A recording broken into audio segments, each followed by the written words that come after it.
Patreon and soon to be YouTube. Yeah, I'll post this first up on Patreon and then on YouTube later on. But thank you so much for being here, patrons. You guys are awesome. You guys are, one of the big reasons why I do this. Thank you very much for your support. I appreciate you guys. So this video is plant this survival food. It's one that a lot of people haven't thought about. A lot of people haven't heard about. What is it? It's a Jerusalem artichoke, aka sunchokes. Some people call them also. What is it? It's not an artichoke. It's not a sunflower, although it's in the same family as sunflowers. So mine didn't flower this year. It was my first year growing them, and I live in the Pacific Northwest, so maybe it just didn't get hot enough or warm enough long enough or something. But they get big flowers like sunflowers. But what part do you eat? You eat basically the potatoes that they grow. The little they're tubers. And they're all like really odd shaped, them little balls coming off them. They're really weird looking things. But you eat them like potatoes. They're a starchy vegetable, just like potato. Their funny thing is they call them Jerusalem artichokes. Okay, well they're not artichokes, and they're not from Jerusalem. They're actually native to North America. And they're a food, an item, a plant that will quickly take over an area. So if you don't want them taking over a big area, if you're going to grow them, plant them in pots, planters, stuff like that. But if you have a little area you can designate to have them take over, just let them do that. The Native Americans actually used to plant them along the trails they used for hunting trails and stuff like that, between villages and everything like that, so that they would have a source of food throughout their travels. They'd find one, they'd dig it up, and they'd eat them. And like I said, they took over areas, so they'd always have plentiful food. I think it's an awesome idea. It's kind of like us caching things along the way to our bug out location or around our property or things like that. Having caches. I mean, we didn't originate that. The natives were thinking about that a long time ago. They're easy. No need to replant them. They reproduce year after year. I mean, if you go through and you dig up every single tuber, then yeah, they won't reproduce. But you're going to miss some from what I've heard.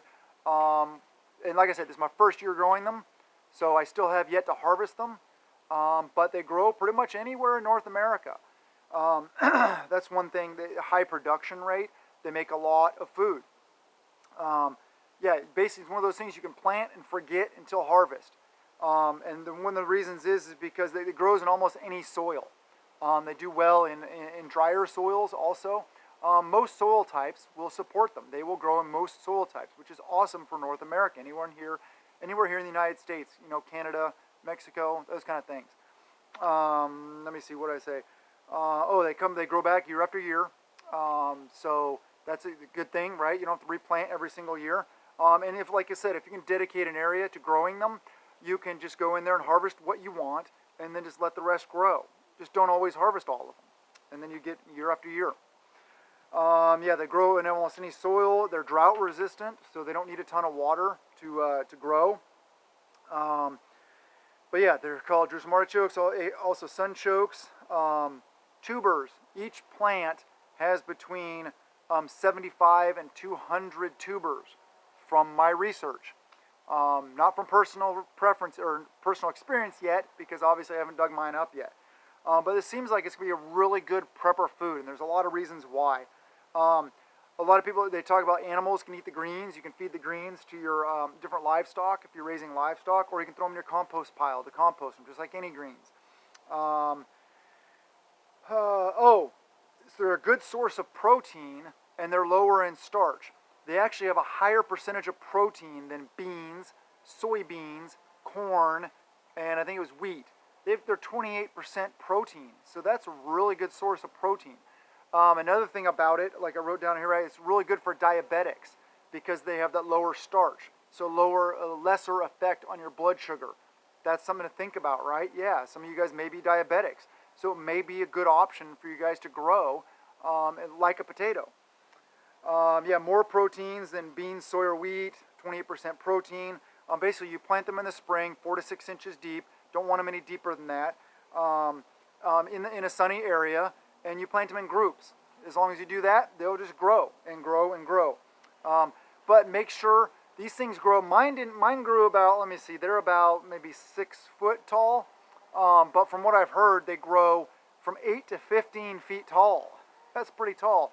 So don't grow them in an area where they're going to block the shade from other plants that you want to get the sun, because they'll block the shade. Harvest them. You just dig them up. Some people wait until after the first frost. You don't necessarily have to, though. When the plants on top just wilt and start to fade and die over, you can harvest them then. Or some people say that they're sweeter and they taste better if you harvest them after the first frost, or maybe even after 2 frosts. So it's something to think about. Try out different things. I'm going to harvest some when they wilt off. I'm going to harvest some after the first frost. I'm going to harvest some after the second frost, and I'll see. And I'll let you guys know what I found. You cook them just like a potato. Any way you cook a potato, you can you can boil them, mash them, you can fry them, you can anything you can think of for the potato. You can make hash browns out of them. You can dice them up and make home-style artichokes or sunchokes, whatever you want to call them. But like I said, it's a really good option. I love the idea of them. I just learned about them not that long ago and planted them. This was our first year growing them. And I really like the information I've read about them. One thing I have read, though, is if you eat a lot of them, some people are, it gives you gas. So it makes you kind of gassy. So maybe not eat, if that happens to you, maybe just don't eat a ton of them. But include it in the foods you eat, in the stuff you're preparing. Maybe smaller amounts, so you still get the volume of food that you're eating, but you're not necessarily eating just like all of them. You're not sitting down to a whole plate of, like a whole bunch of mashed potatoes or something like that. So that's something to keep in mind. But the 28% protein and the lower starch, the lower sugar value is awesome.